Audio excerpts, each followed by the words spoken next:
I did. I just. Welcome back. Welcome back. This is your favorite show, BoxN1, the podcast. I'm your host, Ralph Wright, here with our lovely co-host, Elise Clyburn. What's up, Ralph? What it do? What it do, man? We were just talking about had a crazy weekend, so I'm ready to get into this. Yes. The weekend was eventful. We're on the eve, the cusp. So this is the eve cusp of the NBA season about to kick off. If you've already gone through our list, we've already done the Southeast Division. We've already done the Central Division. We already done the Atlantic Division. We've already done the Southwest Division. We already done the Pacific Division, and we already done the Southwest Division. AKA, guys, we did all the divisions. Just make it simple. We did all the divisions, and now it's time to break down these actual conferences. Yes. So we've already did the Eastern Conference breakdown. Right now, we're going to break down the Western Conference. And then after that, you're going to get our full predictions of the league total and based on what we see today. Yeah. Here today. So with that, let's get busy. Let's get going. I know I started out the full list of playoff teams coming out the East. So this time it's all you. I'm gonna get you start out, and then we'll do my list after. Do we start from? We went from 10 all the way up, correct? Yep. Well, we did supposed to start with 10. You started with 11. I went no, because we went up down. So we went from 1 all the way down. As far as so that's how we did it versus in the Eastern Conference. Okay, so we didn't go all the way up because I got 12, 13 come like potential. When you're you named all the teams. So you ranked all the teams. I don't have for the most. So it's all situational for me. So yes. So then you should start. I was trying to give you the opportunity to go first. Why you got to do this to me? You got the most numbers on your list and most teams on your list. That doesn't mean anything. All right, I'll find it. I'll start. So I have the Jazz finishing number 1, with the Suns at second in the conference, in the Western Conference. I have the Nuggets finishing third. The reason I have the Nuggets finishing third is because their versatility, and I really think this year that Michael Porter Jr. just ascends. And like we said when we broke down their division, that like this is actually the first time that Aaron Gordon will be playing his real true position, where when he's in the 4 spot, man, low-key dominates. Like he plays very well. I have the Clippers in 4th. Now this was I really don't want to put the Clippers there, but the reason I put the Clippers there is because I put the Lakers in 5th. The reason why I have the Lakers in that 5th spot is because they are literally one injury away from one of their starters, and they're one injury away from one of their starters in a 6-game road trip that can really drop them maybe from being the 2nd team down to the 5th, if not possibly down to a play-in team, because this Western Conference, man, I mean, we talked about this before. One 5-game stretch can drop the team probably 4 spots.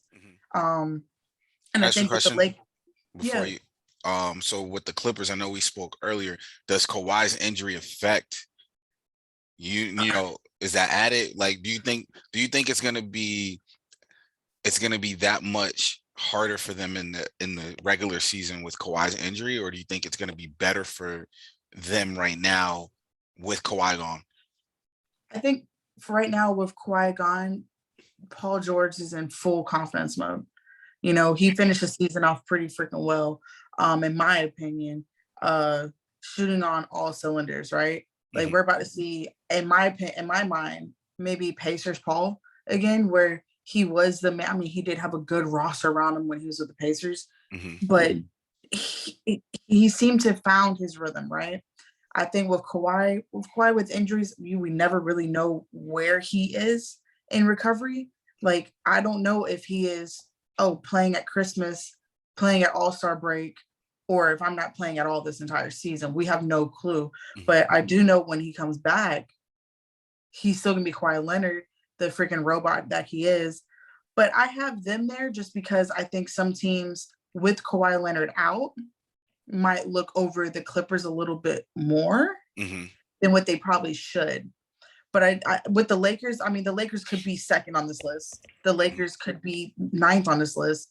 It all depends on an injury to Anthony Davis, a possible injury to LeBron James, if he tweaks his ankle or tweaks his back, or if he just decides to make another movie and take some days off to film. It just doesn't, I just don't know with them. But I have them fifth, so right there in the middle, which means for me, that's either 2 spots up, 2 spots down, or just right there. I do have Dallas 6. Now, this was the one I crossed out the most, the 6th spot, because with how the season's going, the first 6, the top 6 are in the playoffs. The bottom 4 are play-ins. And I have Dallas here only for the mere fact that Luka looks in shape. He's lost some baby fat. Now, Luka also doesn't like some of his teammates. We'll see how that goes. I think you said that this might be a team that might try to trade midway through the season. So we'll see how this goes, depending on how their success is, right?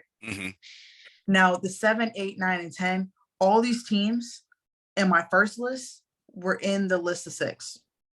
So I have Portland at 7. And like we said, this is a team midway through, someone's going to be gone from this roster. I have Golden State at 8. And depending on if Klay Thompson comes back and he's coming back shooting, don't be surprised if they're in the 5th spot. I don't know. I do have now my bottom 2, Memphis and Minnesota. I think these are the 2 teams that are going to give. They're going to, if they play each other, that's going to be a good game to watch. It might be a game of the year. Might be a game of year candidate. So I mean, I know why you have 13 teams on your list. I know why. I get it. I'm out here scratching out. So I'm ready to hear your list. Man, that's pressure, because I want to be honest. We might not have them in the same order, but our top 10 are identical. Okay. Yeah. I'm going to start from the bottom and then I'm going to circle back to the top. I'm cool with that. Right. So that 11, 12, and 13 team, right? I have that Sac, Pelicans, and Spurs, right? Even though one of them's going to make it. Well, that's fighting. That's 11, 12, and 13, right? They're not going to be too far off from 10. No. So Sac, as much as we give Luke Walton a hard time, they've been on the cusp of the playoffs for the last 2-3 years, right? Even a year before Luke got there, they were on the cusp of the playoffs. Injuries hurt them, So looking at that, Pels, Zion being out for most of the year, not most of the year, but Zion being out indefinitely at this point. We don't know how long he's going to be out. We don't know how long it's going to take for him to be in shape. Yeah, he can come in and get numbers, but can he come in and contribute to winning? So that's a huge load. That's going to be losing Zoe is going to be a huge load to bear for BI, in my opinion. Yeah. And then the Spurs, it's Greg Popovich. I'm never gonna rule out Greg Popovich. We talked about it when we spoke about the Spurs, how we felt like, hey, if nobody's gonna hire Becky Hammond, that I wouldn't be surprised if Pop is grooming her, building this team up the same way that he kind of built the team up when they had Tim Duncan and David Robinson. Building that team up for longevity, and then walking into the sunset, handing the keys to Becky Hammond, and then now Becky Hammond is the coach of a potential dynasty, which is a great position to start in. If these other teams don't want to take a gamble on her, but then again, at the understanding, not even genderizing it, Becky Hammond and Teresa Witherspoon are some of the best coaches right now for some of the best player coaches right now. So, that does a lot, as far as team winning and stuff like that. So, I mean, they're both very important. Becky's super important to what's going on with the Spurs. And they have a lot of youth. A couple of those guys have been there already for 3-4 years. So that's why, it'll be tough to knock the Spurs out of contention. That's all I got to say. Yeah. Yeah. So I'll circle back to the top. Me and you have this team equally as number 1 seed in the Jazz. And the reason why, and everyone's like, well, you're a Laker fan. Yeah, I'm a Laker fan, but I'm also, honest with myself. The Jazz basically upgraded. I don't get how you have a season that they have and then you get better. Yeah, they didn't win the championship. Yeah, they didn't go to the championship. Injuries hurt them. They showed that they can win a series without Donovan Mitchell, and they did that. Their bench gotten even better. They have in my eyes, you have a better defender at the 5 position coming off the bench. He's also a better rebounder. But he's a really good team guy. Like, people, you can say whatever you want about Hassan Whiteside, but when Portland played the Lakers in the bubble, Hassan Whiteside was the perfect role player, and he almost helped them defensively alone stop the Lakers, because he was getting blocks on LeBron, getting blocks on AD. So now you have that backing up Rudy Gobert. So come playoff time, if the Jazz do have to play the Lakers, you have the pieces, and you have a lot of young pieces there too. Second, I got the Nuggets. The reason why I got the Nuggets second is simply because this is year 3 of their experiment. Not just their experiment, they showed that they could win without Jamal Murray. They have pieces. Yep. And sometimes the best additions is no additions. But then sometimes the best is the best addition is subtraction. You losing Paul Millsap could be beneficial, because now it puts more pressure. You mentioned AD moving over to the 4. Well, AG, my bad. AG moving over to the 4. It's a lot of initials. Yeah, I should have just called him Gordon like I meant to, but Gordon 50 moving over to the 4. The thing is, if he can mirror or do better than what Jeremy Grant did in this position with the Nuggets, remember that Nuggets team was what, 1 and 2? Like, they were damn near unstoppable, and then that made Correct. And that made Michael Porter Jr. when they didn't have Murray, Michael Porter Jr. was shooting at 70% in that kind of lineup. Which is insane when you look at how his scoring was coming from. Like, my man wasn't just catch and shoot; he was creating shots, contested. Plus, he was getting like 10, 12 rebounds a game. So when you talk about that evolution of Michael Porter Jr., this is a guy who I feel before Murray gets back should at least be a 25 and 10 guy. The opportunity is going to be there. Yes. Whether he does it, that's neither here nor there. But even looking at Gordon as a third option, because Campazzo is a pass first point guard. I feel like, as much as Jokic is the first option, Jokic will be the first option at the end of the game, but Michael Porter Jr. and Aaron Gordon will be the first option the first couple of quarters. I'm okay with that. Which getting those guys heat up. So third, I have the Lakers. Okay. A lot for the Lakers. Like, you went over the schedule briefly when we were talking the Pacific Division. They don't have a difficult early schedule, and it looks like their schedule is dispersed as far as difficulty. So there's not really any real long stretch. And then what they have hard, they have easy following up. So yes, injuries could be a thing, but when you have guys that played that, I've been that guy before, it's a lot easier to play that next man up role.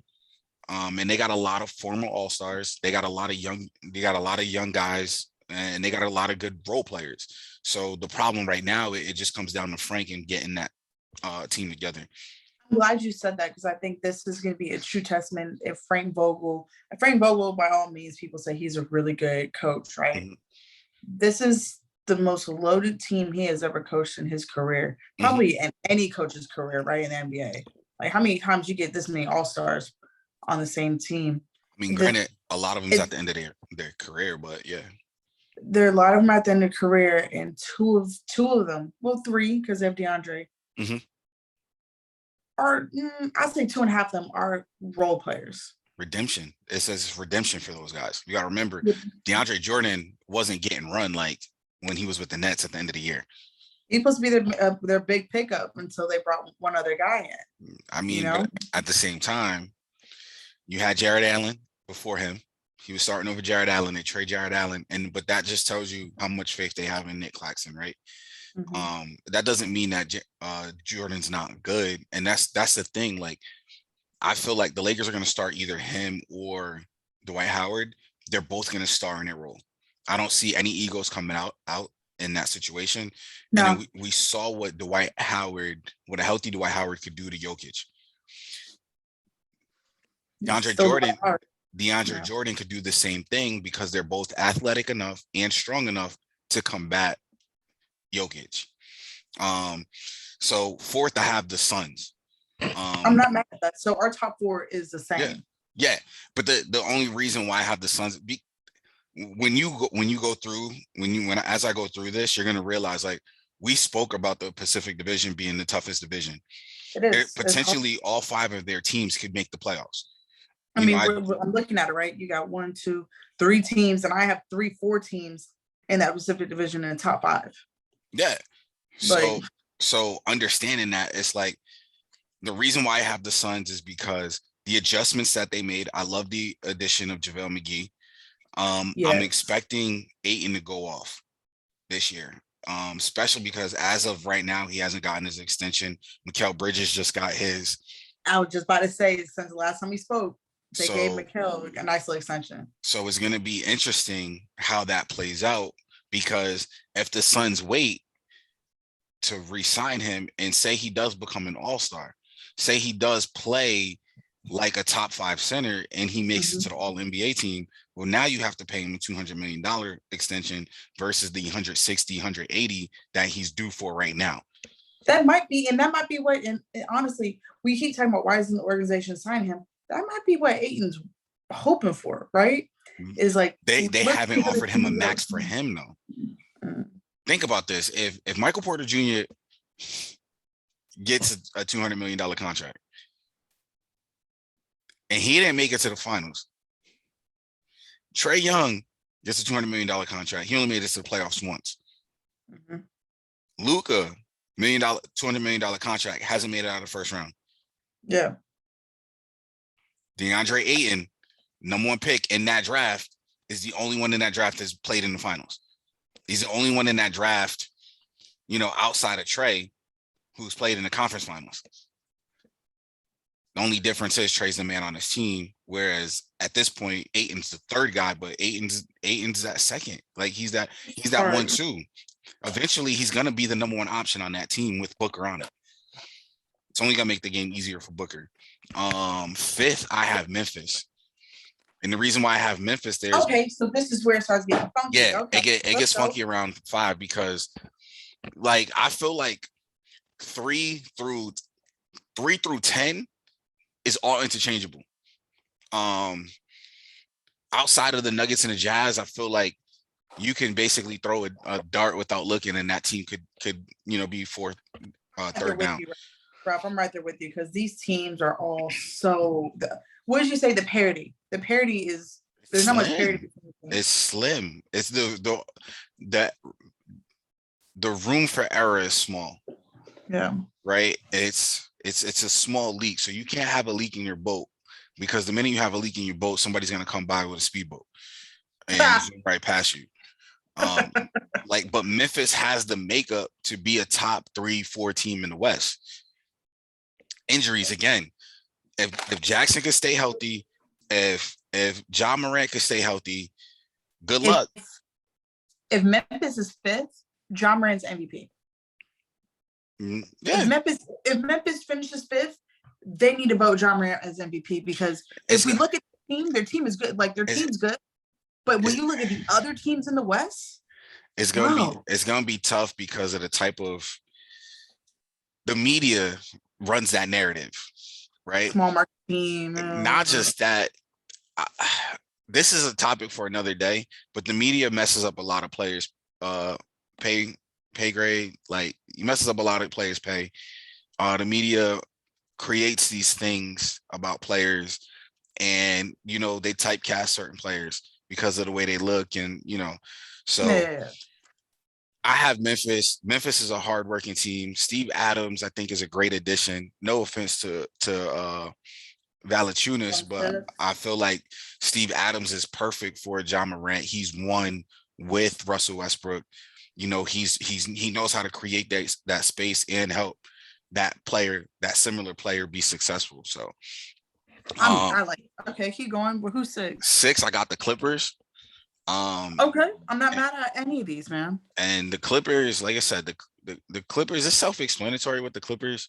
I have a newfound respect for Ty Lue as a coach. Just because the way he made the adjustments over the playoffs. And, you know, yeah, when you have a team of guys that know their role, it's different. And then, like you said, like Paul George plays way better as a number 1. He plays way better. But he's not going to take number 1. It has to be given to him. Like that was his problem in Indiana. And that's the situation that he's in right now. The number 1 dude is out, and we don't know what the timetable of his return is.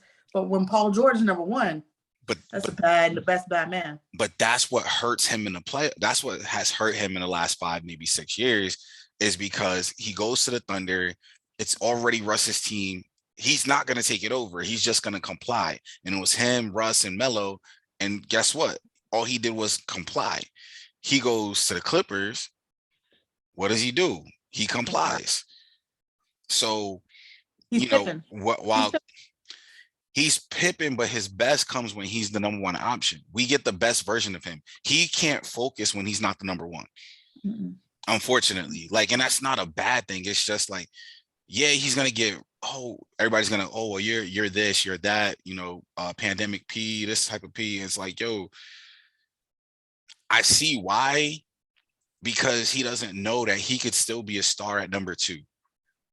And the thing is, like, his stats, though, like, I know we're talking about star, but when we look at his stats when he's in number 2, he's efficient, man. Like, he's super efficient. His problem. I'll say this. You were talking about some shoes last time we were recording, right? Yeah. I like Paul George's. I like this first. The new ones, because I like them first 3. The first 3. The one with the zipper. It's the one with the zipper. Yeah, that was PG2s. Either the PG2s or the PG1s. I want those. They're PG2s. Listen. I bought them Paul George. I bought them clearance. You got one. You got one with those. Paul George, listen, if you hear this, if you see this, slide us. We're a fan. I love your shoes. Facts. I'm gonna leave it at that. I love your shoes. Good shoes. I like his shoes. I'm expecting Terrence Mann to have a good year, another year, to capitalize what he did last year. I love their picks. I told you about that. They got good rookies. They got good rookies. It's crazy. Like, I'm a Laker fan through and through, but I'm also a realist when it comes to basketball. Like, I love Brandon Boston. Like, Brandon Boston's a steal. Jason Peters is a steal. He fits what the Clippers need. The thing is, he had an injury, so I'm not sure how that's going to affect his rookie year. I didn't say this. I think I heard of Brandon Boston from you 3-4 years ago. Yeah. So who you got at 7? 7, I got the Mavs. The Mavs. Not mad at it. I mean, I had them at 6. The only reason why is because even if you look at my list right now, Lakers, Suns, Clippers. They're 1 6-game stretch away from dropping down to 9. But they're all in the same division. So they're going to be beating each other up. It's tough. So the Mavs, I feel like the Mavs I won't say they have an easier road. I just feel like if Luka decides to be a pass first or regulate to, setting up his teammates, he needs to better, not last minute, but better. If he gets more efficient at that, then that Mavericks team is going to be real dangerous. And once again, we don't know what Jason Kidd might have learned in LA. I mean, I put the Mavs at 6, and I'll be honest, if I actually sat there and thought about it, who their coach was when I put them at 6, they probably would be at 9. Because honestly, look, I'm looking at this list. I had Memphis at 6 initially, and I had Dallas at 9, and I'm like, Luka, scratch off Memphis, scratch off Dallas, let's switch them. But if I sat there and remembered, oh yeah, their coach is Jay Kidd, I would have left them at 9. I mean, but at the end of the day, it's going to come down to coaching. A lot of this time is going to come down to coaching. It's going to come down to adjustments. And that's why I have the Warriors at 8. And the only reason why I have the Warriors at 8 right now is so we have them in the same place. Yeah, the only reason why I have them at 8 is because I feel like if Draymond gets hurt before Klay gets back, things could go and left. Wiseman's still out, right? Yeah, Wiseman's out as well. So things could go left only because I think once they get Wiseman back, you're looking at maybe a month, maybe 2 months before he can get in the flow of things. And then same thing with Klay. I'm looking at a 2 to 3 months of actual getting back in the flow of actual game. So Draymond's I won't say he's the reason, but the Warriors weren't winning last year until Draymond came back from injury. Okay, so let's just say, God forbid, something happens where Draymond's out for 2-3 weeks, right? 2-3 week stretch. That's their slide. That's how they end up in 8th. So we're saying he's out.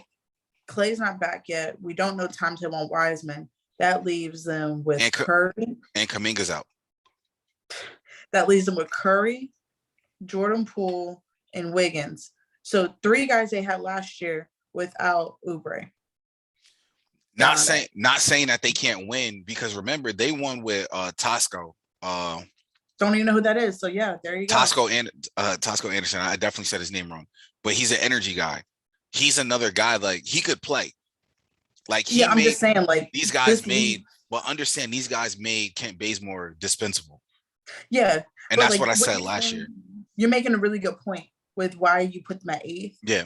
And it's like, which is why I had them at 8th initially. I had them at number 5, mm-hmm. But we don't know what's going to happen with Klay Thompson. The amount of minutes that Draymond has. I know that Kerr initially, when he first got there, he's able to manage their minutes, but these last 2-3 seasons since Klay's been injured, there's a lot more miles on his legs. So it's eventually going to happen. But they have the vets. They have the vets. They brought in Iggy back.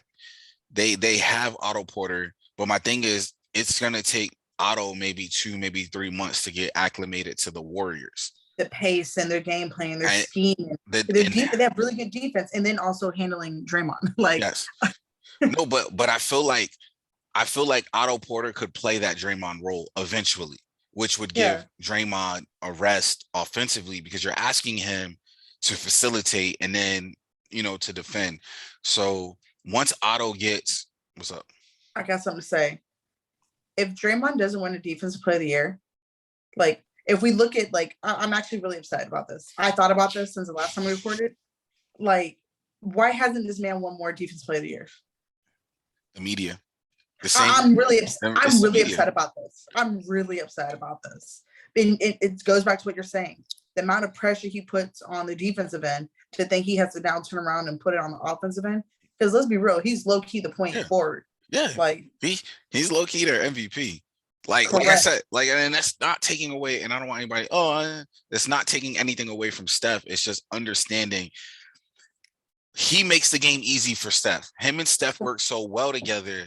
Yeah, that you don't have to run a play. They just have to lock eyes, and because they can read the defense. Their intelligence is here where the rest of the league is here offensively, but defensively, Draymond helps make Steph a better team defender. Okay. 2012. So he was drafted in 2012. Yep. When did he really start playing? Let me 2013. See. No, Mark Jackson played him his rookie year. So I'm gonna look at his stats. I mean, he was playing 13 minutes. It wasn't until his second year where it immediately went from 13 to 20. Because David Lee got hurt. So I'm gonna go ahead and look at the Curry stats that year in 2013. Because you're making good points. Curry wouldn't have been Curry if you don't have a player like Draymond to take the pressure off offensively. I'm just interested in that. That's a great point you just made, Ralph. They're a too tough combo, combo of guys to play. Like I said, you got to give Mark Jackson credit, because Mark Jackson he was drafted. Mark Jackson put the battery in his back in day one, and he was backing up an all-star, because David Lee was the only all-star that Golden State had that year. It wasn't Steph, so So when Draymond started playing, right, Curry was playing about 37 minutes a game. He shot about 47% from the field, 42% from three. He averaged 8.5 assists. Now that was the year that was Draymond's second year. Now That was the year Draymond's before. 30. That was the year before they went to the Correct. finals. Correct. So now that year they went to the finals. Dude, Curry's minutes dropped. Kerr, that's Kerr comes in. So Kerr comes in as coach. Curry's minutes dropped. He's shooting almost 49% from the field, 44% from three. Mm-hmm. But now you're talking year 3 of Draymond. You onto something there, Ralph. You're onto something there. So, you know, good point, bro. Good point. That's where I have the Warriors. But if the Warriors can get healthy at some point on all cylinders, they can shoot right on up to 4 and 5 and even 3. Just you got to look at their schedule. At number 9, I got the Blazers. Okay. And the reason why I got the Blazers at number 9 is because I don't know what Chauncey's doing. Right? I don't know what he's doing, but I know they have bodies. They have guys that know each other. They've played with each other. Mm-hmm. But can they stay healthy? This is a team that can't afford a single injury. Injuries have killed them for almost the last 7-8 years, dating back to when they had LaMarcus Aldridge. So they need a bubble wrap around this team.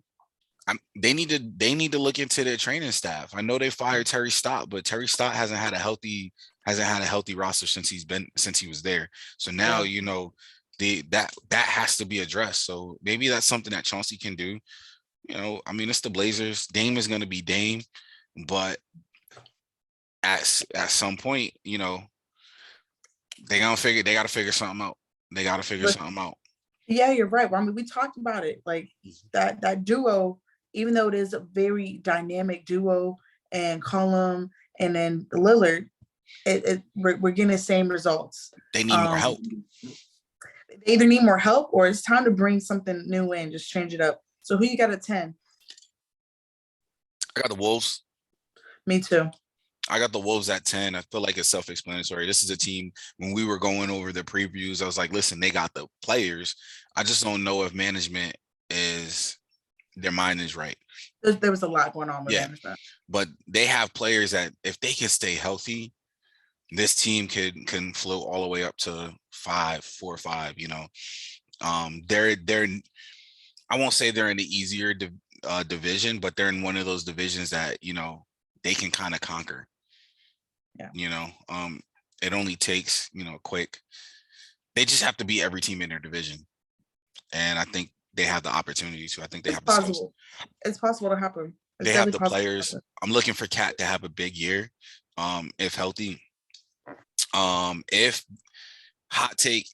the Wolves start off hot, remain hot for most of the season, Cat will be in the running for MVP. I'm okay with that. I mean, the dude is definitely. I told you why I can't put him in my top 3 post players. I understand. He's definitely on the cusp of a top 5 post players for me, in my mind. But if this team breaches the 6th best team in the West, he has to be in that discussion. He has to be. He will. I mean, I feel like this. If he doesn't get hurt, in order for them to win, he has to be dominant both in the paint and shooting. We already know he shoots at a high clip, high percentage. But can he get his in the paint? And I feel like that will open up more. And you got to look at Ant Edwards. Like, I'm looking for a big year from him. I'm looking for D'Lo to be healthy and have a big year. So, I think this team is way better talent wise than their record shows. Yeah. So let's transition to the real stuff. Let's go. Yeah, let's get it. Let's start off for Coach of the Year in the Western Conference. Who do you have? Okay, well, our top 2 teams are very different, right? I have the Jazz and the Suns. I think the NBA messed up tremendously by not choosing Monty Williams as Coach of the Year. They gave way too much credit to CP3 and not enough credit to how he was able to blend everyone together to where all those players elevated. Yes. So it's either going to be if the Suns do finish second, still a feat in that monstrous West. Mm-hmm. It needs to be Monty Williams. And the second thing is Snyder, Quinn Snyder from the Jazz. How many years have they been top 3 in the West? Has it been 3 seasons? 2-3 seasons? Well, about that. How many coaches of the year did he get? Like, exactly. Didn't he get a cold one? No, they gave it to Donovan. So yeah. I want to say one of those 2 coaches need to get it. Who you got? I got Snyder. Okay. I don't see injuries hurt him last year, even though he should have got it last year. This might be the only award I see the Jazz getting. I mean, in this conference. I mean, okay. Looking at this let's be like Memphis's coaches. If Memphis could get in the top 3, their coach is definitely gonna be it. If he can get a 3 roster. No, they because I have Memphis at 5, right? In order for their coach to be higher than that, he has for them, they have to definitely get where they need to be there. Yeah. Let's look at who you got for most improved. Michael Porter Jr. We talked about this the last time we recorded. I also had Jordan Poole. Depending on if injuries happen from Golden State Warriors. I got Michael Porter Jr. I'm a big fan of his. I want to see that man just keep on elevating it with Murray out. He got all the chances to do that. Okay. I just need him to stop talking. Listen, I got Jordan Poole and I got Nickeil Alexander-Walker. If the Pelicans are in the contention, especially with Zion being out, no Zoe. Until we know Zoe being out, this is his chance. Either him or Kyra Lewis.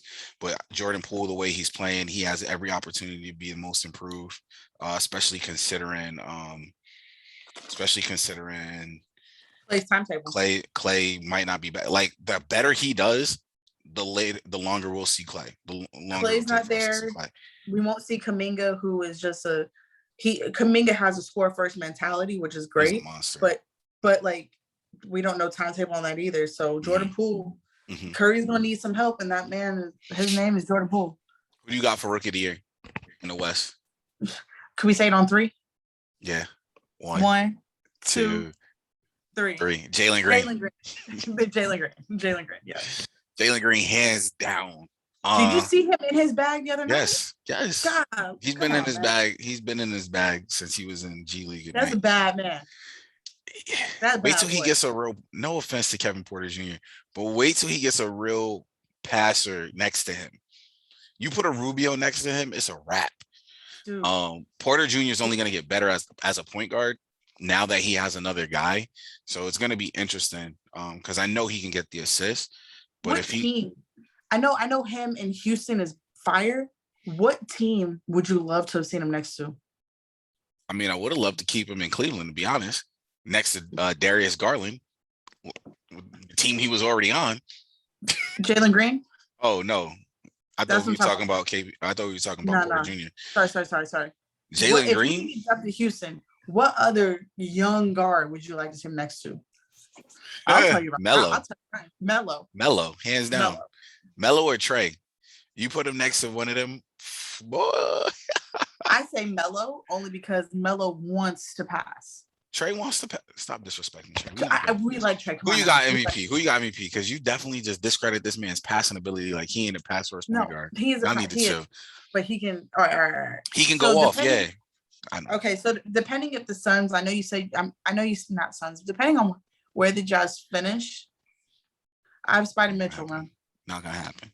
I agree. No matter how you put it, no matter how the Jazz play, he's not gonna get MVP in this conference. Why? Because somebody's feet. The way we listed these teams, if you think and you consider all these other teams, if any one of these, if the Clippers is top 4 or 5, Paul George is getting MVP. If the Lakers are top 3, Anthony Davis is getting MVP. If Dallas is top 6, It's Luka, gonna get Luka. and you already know the narrative right now, media wise, the league wants to give Luka MVP. Everything. They've been They trying want to get everything. MVP last year. So as long as he Luka, wants to be selfish, he ain't getting MVP. So I don't care. Luka wasn't even in the NBA. They were talking about him being MVP. Listen, Luka was in NBA 2K16. Okay, he was Wow. he was a 59. That was the lowest rating, his lowest 2K rating. Oh man, and so no, it's the truth. Like, man, run it back. I'm telling you. Look, I think we have a pretty good list here between you and me. Yeah, I mean, I think we're wrapping up the West, and I feel like no, you didn't say your MVP. Oh, I didn't. I kind of did, but you didn't catch my hints. I have either AD or Paul George. I think with Kawhi being out, it being Paul George's team, Paul George can go off for 30 at any night. He has a type of team where guys are going to feed him. Reggie Jackson's been playing good since he's been there. They bring in Eric Bledsoe. That's going to help defensively. Paul George isn't the defender that everybody thinks he is. But if you can now have him guarding that third, fourth option on defense, that's going to save his legs, and he's going to be able to do much more on offense, especially down the stretch. I think he's going to have a lot of game winners. I think he's going to have a lot of key shots at the end of the game. So I'm with you. I like that play. And then for the Lakers to be dominant, AD is going to have to be dominant. I didn't like what I saw from him in preseason, but it's preseason. I honestly, unfortunately, I think he's not going to be in shape till about January, and that might hurt his MVP. But it's what have you done for me lately league. So as long as he's rolling right before All-Star, and then he takes that all the way into March, April next year, it's all good. Then the Lakers are rolling, then yeah. So, but that wraps us up for the Western Conference. We're your favorite hosts, Ralph Wright and Elise, for your favorite basketball show, BoxN1. Thank you for your time. You already know what to do. The 3 things: like, share, subscribe, do all of that. Hit us up on Twitter. The handle's on the bottom, but just in case you want to bother her, it's the assist by E. TH assist by BYE. The letter E, capitalized. It's the letter E. So holla, do all of that. Until next time, y'all continue to be great. Be easy.